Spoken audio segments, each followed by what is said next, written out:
Jerry here, and you typed in how to be a good waiter in a restaurant. Well, I spent about 10 years in the industry, and I've got a few tips that could really help you out here.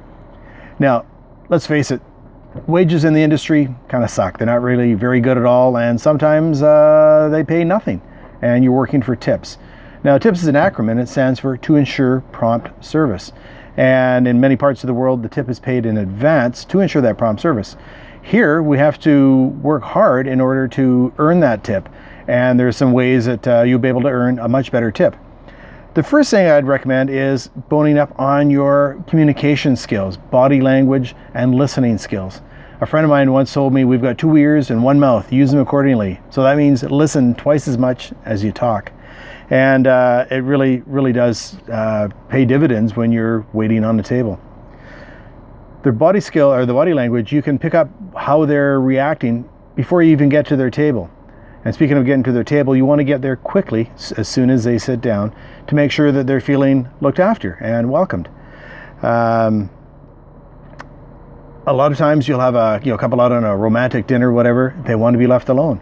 Or it could be a business lunch or business dinner and they want to be left alone. The waiter should be seen but not heard.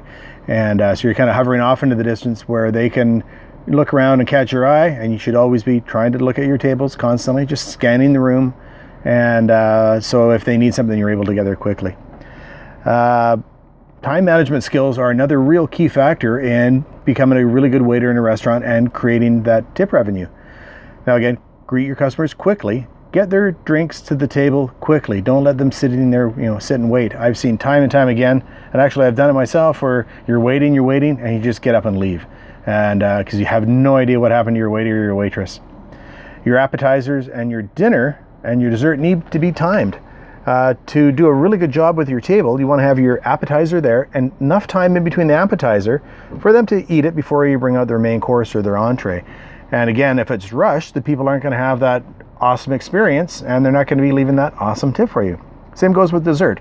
And don't be afraid to upsell. If you go to McDonald's and say, would you like fries or a shake with that burger? That's upselling to get the check a little bit larger. Now, since tips are generally a percentage of the bill, it's okay to gently upsell them. Would you like another bottle of wine, another glass of wine? Would you like dessert with that?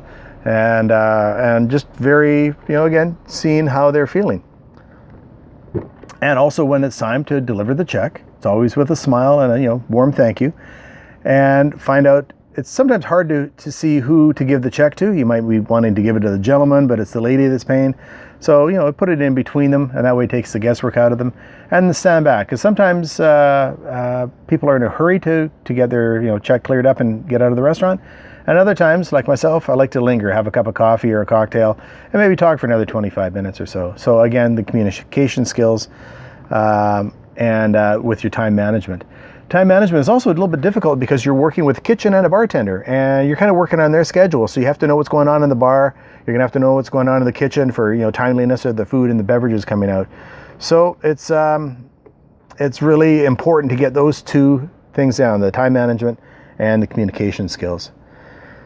Now, after doing that for many years, I quite enjoyed it most of the time.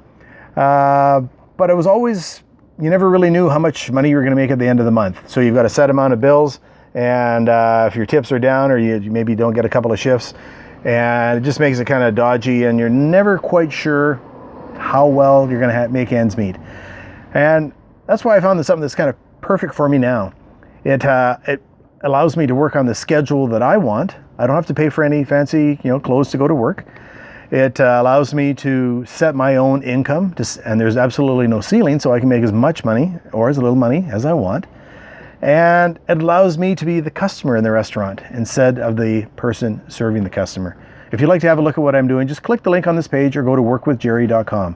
That's workwithgerry.com. This is Jerry, hoping you have an amazing day. Thanks for watching this video, and good luck on how to be a good waiter in a restaurant. Cheers.